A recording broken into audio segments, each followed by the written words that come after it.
Disney princess. Princesses through the seasons. Spring. Tiana's Spring Adventure. It was springtime in New Orleans and time for Mardi Gras. Tiana and Prince Naveen decided to decorate a float for the big parade. All their friends wanted to help, but Charlotte had a question. Who will be the star of this float? Everyone had something special to offer. Charlotte had learned to sew, and she made a beautiful costume. Louis was ready with new songs on his trumpet. Prince Naveen knew all the latest dance moves. Then Prince Naveen shook his head. Actually, he said, Tiana should be the star, because she brought all of us together. Tiana laughed. Me? I'm not a star. Although, I guess I did help bring us together.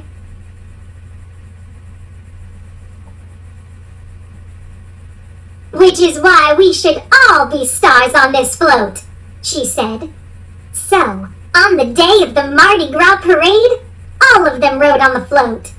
They all shone like stars, and their float was the most magnificent in the parade. Rapunzel's Spring Adventure. Rapunzel was having an amazing day. It all started when she met a stranger in her tower. Then she ventured outside for the first time, and now she was running barefoot through the forest.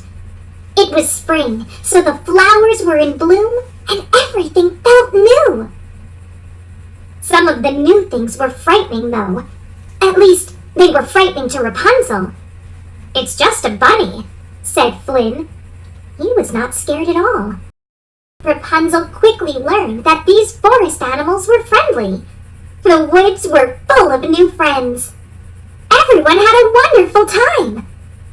Oh my goodness! Rapunzel cried as she burst out of the bushes. Look at this cute guy! I had no idea bunnies could grow so big! That's no bunny! Shouted Flynn. Then what is he? Rapunzel asked. Bear! Flynn yelled. I mean, 2 bears! And they're so nice, said Rapunzel. But I feel hungry now. What was the name of that lovely place you promised to take me to? The Snuggly Duckling? Cinderella's Spring Adventure. Cinderella wanted to throw a huge party to celebrate the start of spring. It was a lot of work, but she enjoyed taking care of every detail. It will be a party for everyone, Cinderella told the prince. Don't worry, everything will be perfect. She worked on a special menu with the royal cook. She asked the royal musicians to play music that would be perfect for dancing. And the royal gardener made beautiful flower arrangements. But as the party was about to begin, Cinderella saw that not all the decorations were set. I'm sorry, Your Highness, cried the assistant gardener. My ladder is broken. Cinderella started to tell him it was fine, but Jacques interrupted. Don't worry, Cinderella, he said. Leave it to us. Jacques, Gus, and the birds worked together quickly to put all the final decorations in place.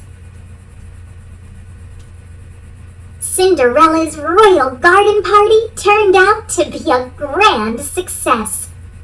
The food is delicious, the music is lively, and the flowers are beautiful, said the prince. You did a wonderful job. I had lots of help from my friends, replied Cinderella, and it all worked out perfectly. Sleeping Beauty's Spring Adventure. One spring morning, in the time before Princess Aurora knew she was a princess, the young woman rode across the pond with her aunts.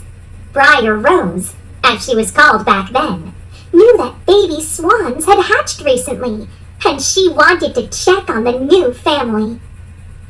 But the mother and father swan were honking desperately. Their babies had wandered away and were lost. "Don't worry," Briar Rose told the swans. "We'll find them." "They probably were hungry," said Flora. But there were no swan babies in the bushes, because swans don't eat berries. Fauna thought the babies might have gone exploring, but swans don't climb trees. And Merryweather learned that the baby swans definitely were not in the mud patch. Briar Rose thought about where young swans might want to go. Somewhere warm? Someplace comfortable? Briar Rose found the young swans, safe and warm, napping in a patch of soft, sunny grass near the pond. Everyone felt pleased and happy. After all, there's nothing like a beautiful spring day and the warmth of new friendships.